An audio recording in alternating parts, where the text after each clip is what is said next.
Célèbre pour sa carrière d'animateur, Cyril Hanouna ne cache plus ses sympathies sur l'échiquier politique. Son cauchemar? Que la France insoumise gouverne. Qu'elle est loin, l'émission Bon Enfant qui avait séduit les téléspectateurs sur France 4. Touche pas à mon poste a beaucoup changé ces dernières années. De blagues en potache en polémique, le talk-show ne se contente plus de décrypter l'information et les médias. Autrefois, Cyril Hanouna passait volontiers pour un animateur fédérateur, un peu amuseur. Il a migré sur D8, la chaîne est devenue C8 en 2016.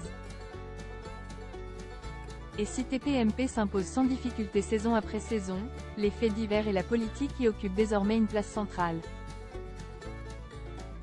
Entre deux querelles d'influenceuses, il est possible de croiser des cadres du Rassemblement national ou de Reconquête sur le plateau. Il y a encore quelques mois, la gauche y avait encore sa place. Avec des figures comme Louis Boyard ou Raquel Garrido, ou même Hugo Manos, assez progressiste dans son genre. Maintenant, il faut compter sur les interventions ponctuelles d'Éric Nolot pour représenter ce bord politique. Ou encore Gilles Verdez, qui proteste mollement face aux invectives de son patron. Une certaine idée de la gauche donc. En pleine campagne électorale, Cyril Hanouna assume ses opinions politiques. Les candidats qu'il rejette et ceux qu'il soutient.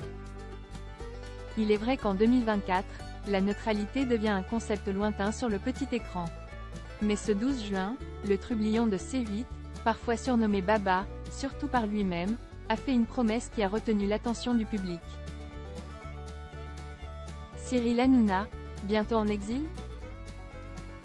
Les législatives anticipées sont une épreuve pour l'ensemble du champ politique. Militants sincères ou arrivistes de première, chacun doit choisir son camp. Autour de trois grands pôles, la droite dure, qui s'appuie sur le RN, mais qui regroupe à présent Éric Ciotti et Marion Maréchal, sans Éric Zemmour. Le centre, rassemblé autour de Renaissance et du Modem. La gauche, quant à elle, rêve d'un nouveau front populaire. Allant du PS jusqu'au NPA, en passant par LFI et EELV. Cette perspective ne réjouit pas Cyril Hanouna. Tout comme l'ensemble des journalistes et des éditorialistes du groupe Bolloré, il classe les insoumis comme des antisémites. Voire comme des traîtres vendus aux terroristes, oui. Aussi, à l'approche du scrutin, il a évoqué la campagne du député insoumis Sébastien Delogu. Et il a fait annonce pour faire frissonner dans les chaumières.